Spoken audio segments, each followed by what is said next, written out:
mean, this didn't just happen in a year. This has been a 4-year process. I don't think there's a game that we've played that we haven't been a heavy favorite in.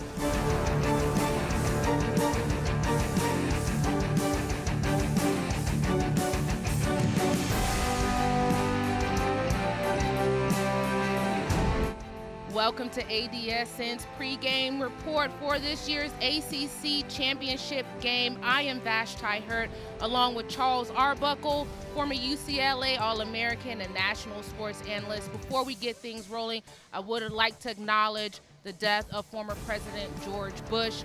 The staff began preparation for this game right after the Panthers lost to Seattle. They have transformed this stadium into the perfect venue for today's championship game. But before we get into the nuts and bolts of today's matchup, big news in the ACC this week was the hiring of Mack Brown at UNC. They fired Larry Fedora this week. Mack Brown returns to the Tar Heels for his second stint. He was notably the coach of Texas. He led them to one national championship. What do you think about this hire, Charles? It's been met on two sides. Yeah, I hope they play Return of the Mac by Mark Morrison. No. I think they have to do that first and foremost every game. But no, I think here's the deal. Mack Brown is a great CEO. We saw what happened with Herm Edwards. I told people that was going to work out there well. But I also think the biggest thing for it is him hiring young coaches. I think Dre Bly's on the staff who played for him, Larry Thigpen.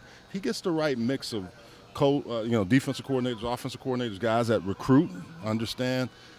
He was the most successful guy at North Carolina, and I think it's just for him to come home and probably long-term, if he wants to be an AD, or even run for government here in the state of North Carolina. That's how well respected Mack Brown is. Mack Brown is up in age. Yep, 67. Do you think that there is going to be a gap there as far as being able to relate to his players and recruiting? I don't think so. I think if you look at Nick Saban and you think about all the players that Mack has put in the league, just alone the guys that were there at his press conference, Dwight Hollier. I mean, there's a lot of guys, but I can just think of Dre Bly, the ones we've named. But then think of Texas, too. He had a good run at Texas. The end wasn't as well, but I think when he was there, they were winning national championships, playing for national championships. So young men relate to that. If they think they have a chance to get to the league and you put them in the right position, that's what's going to help. That's what he's going to sell, and that's what they're going to have to do. When he was at North Carolina before, they did a much better job recruiting the state of North Carolina. You've got to win there. That's why Duke is beating them. That's why NC State is beating them. That's why Wake Forest is even beating North Carolina. So if you want to be successful here, this state has grown. Charlotte has become one of the hottest cities in the country. Raleigh-Durham has become one of the hottest cities. So I think they see that and they understand they got to bring something back to get the fan base riled back up. Well, Mack talked to media earlier this week after the hiring. Here's what he had to say about his new position at UNC. So I can't wait this afternoon to meet the team. This team has a void. They lost their coach. They had some very difficult games this year. Well, Sally and I have a void because we haven't had a team for a number of years now. And this afternoon, when we meet that team, we will fill their void for being their leaders and their coach, and they'll fill our void for needing a team.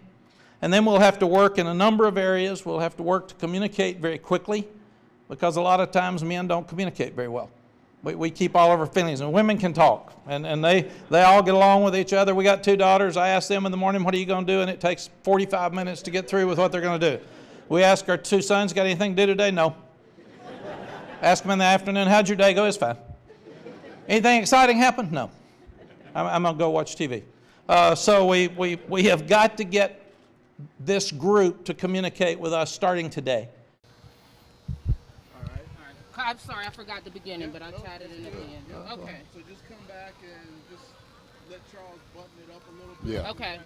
And then move on to the next week. Then the next thing is Yeah, when you come back, there's just one other Okay, so thing. I'll ask a question about how long it'll take to rebuild the program. Do you want me to start up with a question? That's cool. Yeah, Cool? that's fine. Are you okay with playing? Still playing a little bit? Yeah. I thought it had let up a little bit. So, Charles, how long do you think realistically it'll take MAC to rebuild this UNC program? Well, I mean, they haven't recruited very well over the last few years, and I think the one thing I liked what he said is he's not going to disparage Larry Fedora, but I think everybody else will. They didn't do a nice job in this state and others of getting kids. I think the one thing from a timing standpoint, I'm interested to see who they hire as offensive coordinator. That, to me, plays a big role because Larry Fedora's on offense, when he started out, they were playing much better. They need a dynamic offense that can get down the field. That's going to tell me a lot. 2, maybe 3 years before they're competing again, and then maybe 5 before they want to be in contention for some kind of ACC championships or fighting for higher bowl berths. Yesterday, Pitt and Clemson arrived here at Bank of America Stadium to do their walkthrough.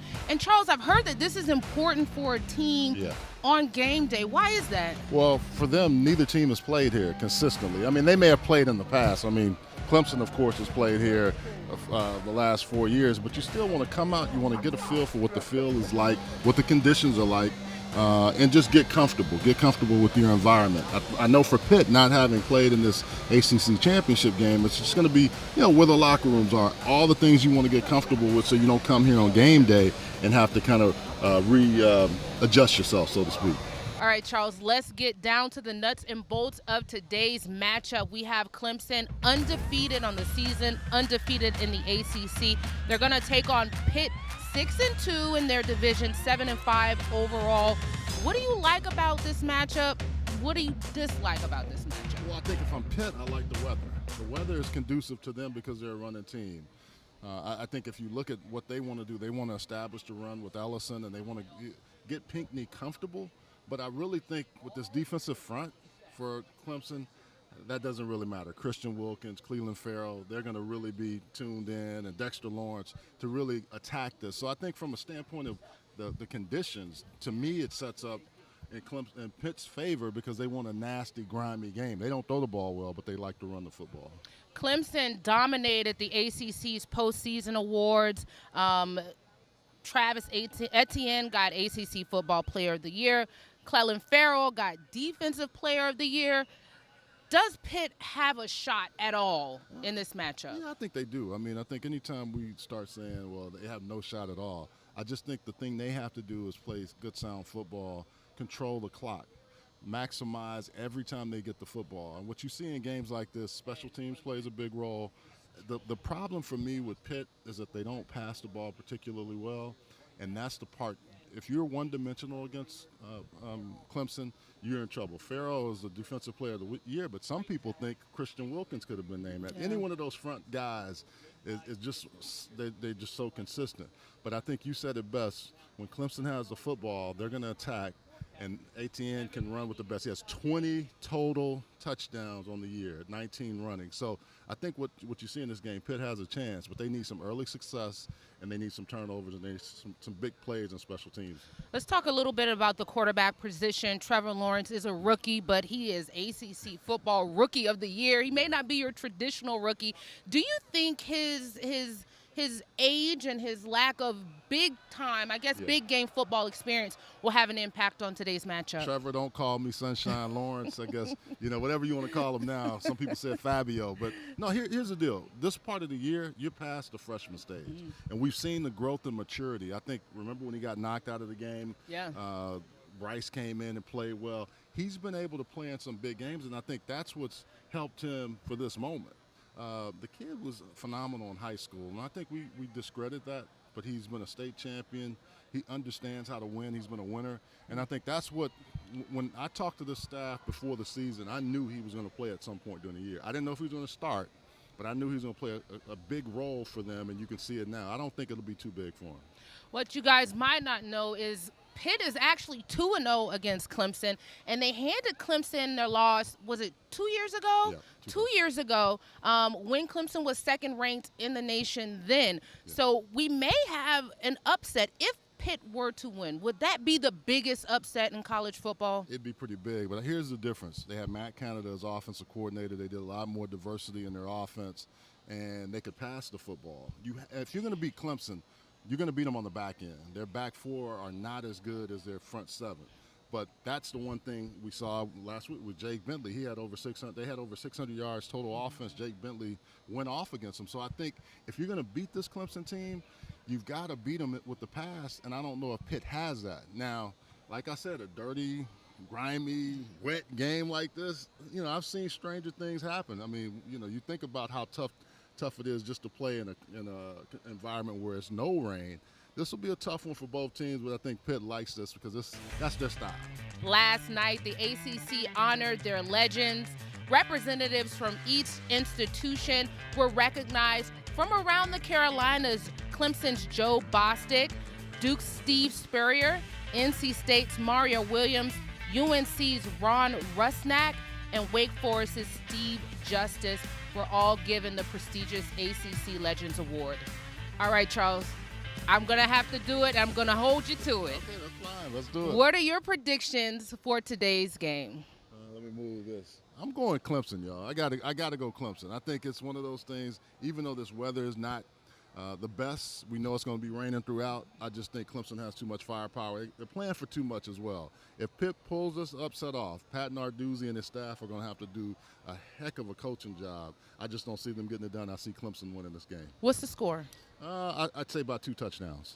I'll call Clemson by 2 touchdowns. I'd love to see a good matchup, but on paper, Clemson is way too Pitt's way too overmatched with Clemson, and I hope it's less than a touchdown, but I think you're spot on. Well, one other thing, if you think about it, look at Miami, a team that struggled this year.